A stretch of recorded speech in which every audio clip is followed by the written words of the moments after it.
యాదవ సంఘం రాష్ట్ర నాయకురాలు లలిత యాదవ్ గారిని మరవలసిన కోరుతా ఉన్నాం. అందరికీ నమస్కారం. జై తెలంగాణ, జై జాగృతి, జై కవితక్క, జై బీసీ, జై పూలే, జై భీమ్. అందరికీ నమస్కారం. ఏదైతే 42% రిజర్వేషన్ ఆర్డినెన్స్ ఇచ్చి తూతూ మంత్రంగా చేస్తున్న కేంద్ర రాష్ట్ర ప్రభుత్వాలకు నిరసనగా ఈ రోజు మా బహుజన ఆడబిడ్డ 72 గంటలు నిరాహార దీక్ష చేపట్టింది. ఈ రోజు ఇంత వర్షం పడుతున్నా వరుణుడు ఇంత మాకు వర్షంతో మాకు ఇలా సంతోషం ఉంది. ఇంతమంది కవితక్క సైన్యం అంటే ఎట్లుంటదో ఒక్కసారి చూడండి. ఎక్కడికక్కడ వర్షాలు పడ్డా ఎక్కడికక్కడ ఉన్నా జనాలు అక్కడే ఉన్నారు.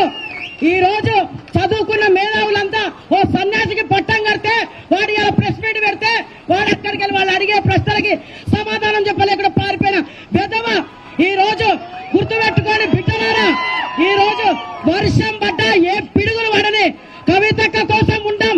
పొద్దున్న నుంచి నిరాహార దీక్షలో మేమందరం కూడా మా జాగృతి యూపీఎఫ్ నాయకులు చిత్తశుద్ధితో ఉండి ఇంత డిసిప్లిన్ అంటే ఓన్లీ జాగృతికే చెందుతుంది, అది యూపీఎఫ్ కే చెందుతుంది.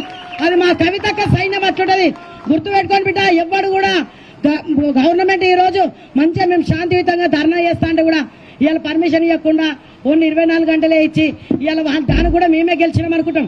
అంటే మా శాంతియుత ధర్నాకి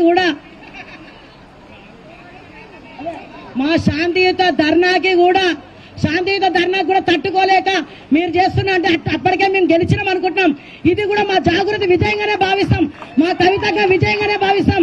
ఎవరికైనా ఇప్పటికైనా రాష్ట్ర ప్రభుత్వం కేంద్ర ప్రభుత్వం ఏదైతే స్థానిక సంస్థల ఎన్నికలకు 42% ఆర్డినెన్స్ ఏదైతే ఇచ్చిందో దాని మీద కేంద్ర రాష్ట్ర ప్రభుత్వాలు స్పందించాలని కోరుకుంటూ మా కవితక్కకి మద్దతు తెలిపిన వివిధ కుల సంఘాల నాయకులు, జాగృతి నాయకులు, యూపీఎఫ్ నాయకులు వచ్చినందుకు పెద్ద ఎత్తున అందరికీ పాదాభివందనాలు తెలియజేస్తూ నాకు ఈ అవకాశం ఇచ్చిన నాకు ధన్యవాదాలు. జై కవితక్క.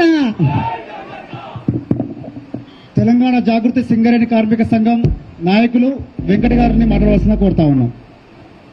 జై తెలంగాణ, వర్ధిల్లాలి కవితక్క నాయకత్వం.